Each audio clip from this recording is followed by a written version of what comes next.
Será que estamos certos em exortar os pecadores a se arrependerem e crerem? Certamente. Nosso abençoado Senhor o fez em Marcos capítulo 1, versículo 15. Assim fez também Pedro em Atos capítulo 13, versículo 19, e Paulo em Atos capítulo 16, versículo 31, Atos capítulo 20, versículo 21 e no capítulo 26, versículo 20. Não temos apenas que proclamar que a fé é o princípio do qual Deus justifica o pecador, mas temos que exortar os homens, os pecadores, a crer. O fato de que a fé é o resultado da obra de Deus na minha alma e que todo o crescimento espiritual para o crente é através da operação do Espírito de Deus, de forma alguma devemos militar contra o servo de Deus ser muito zeloso em persuadir os homens a se arrepender e crer. Paulo pregou em Tessalônica com muita contenda.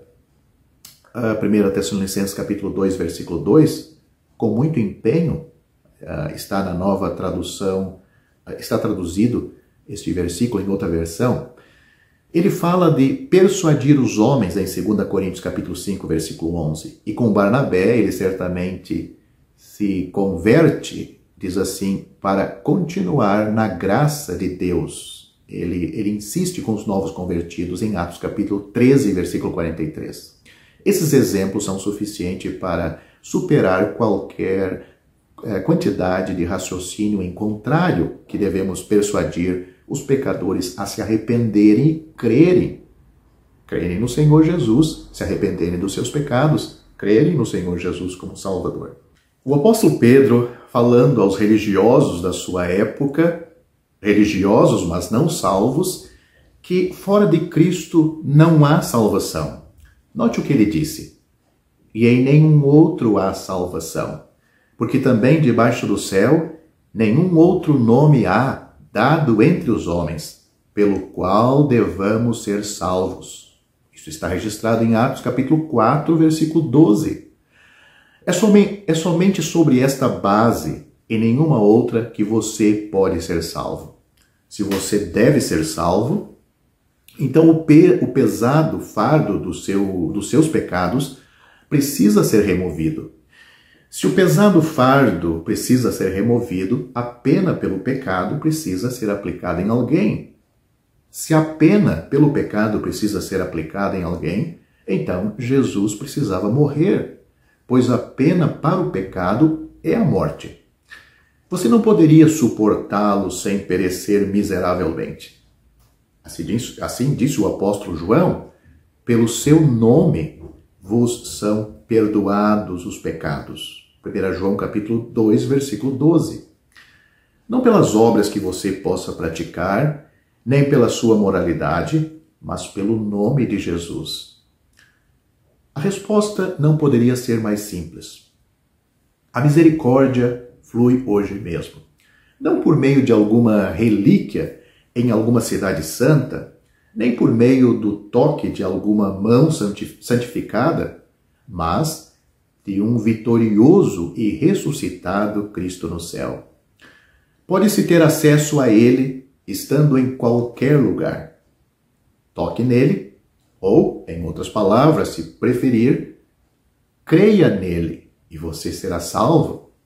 É somente pela fé.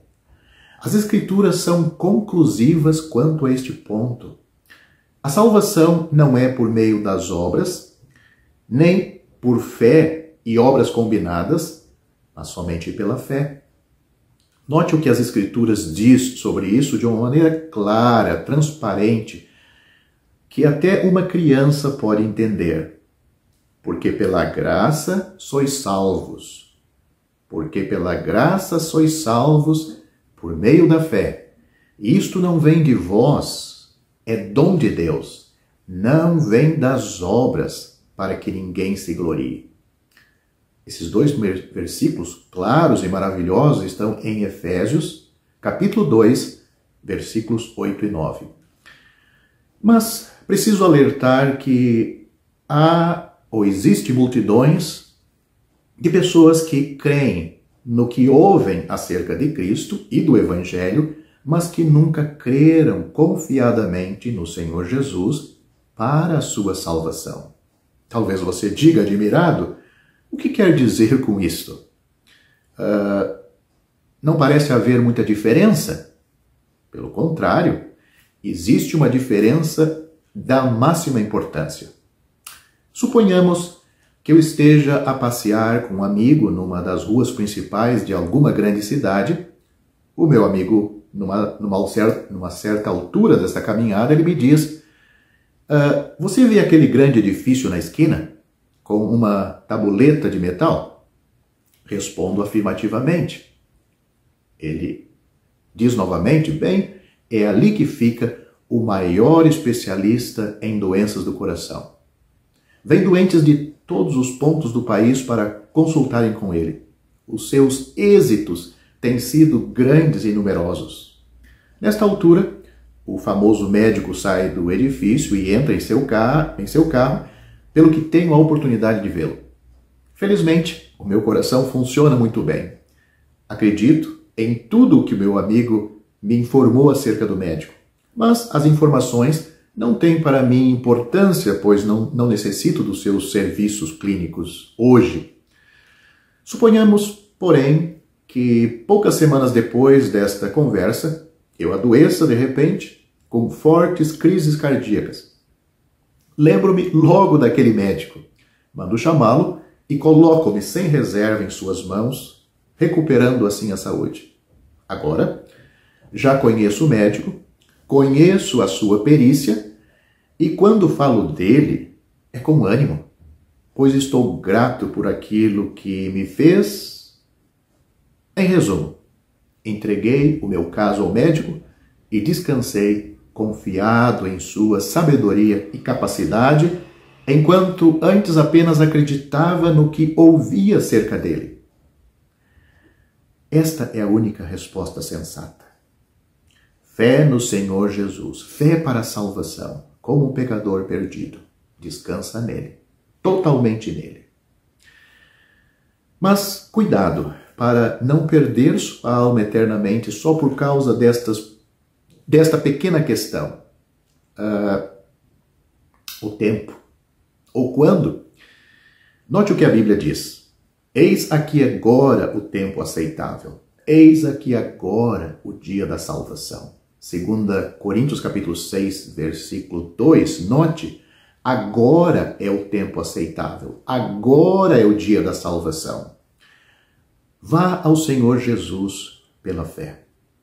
Portanto, se como pecador perdido aos olhos de Deus, você tiver crido de todo o coração, tiver aceitado o Senhor Jesus como tendo sofrido na cruz por todos os pecados cometidos por você e tendo ressuscitado para a sua justificação, então o Cristo na glória é aquele em quem você está agora firme e seguro. Você está nos ombros e nas mãos do bom pastor, e ele nunca o deixará de assim conduzir até que o tenha introduzido no lar celestial. Se assim verdadeiramente creu, você já foi feito membro do corpo de Cristo, a igreja verdadeira, ligado ao seu Senhor pelo Espírito Santo. E agora, a caminho do lar, ele se alegra em reunir os seus em torno de si, fora do arraial, ou seja, do sistema religioso, da cristandade dos nossos dias. Reunido em torno de si e ao seu nome exclusivamente, até que ele volte para levar-nos todos a este lar, para estarmos sempre com ele e sermos semelhantes a ele, por todo sempre, na glória, para o seu eterno louvor.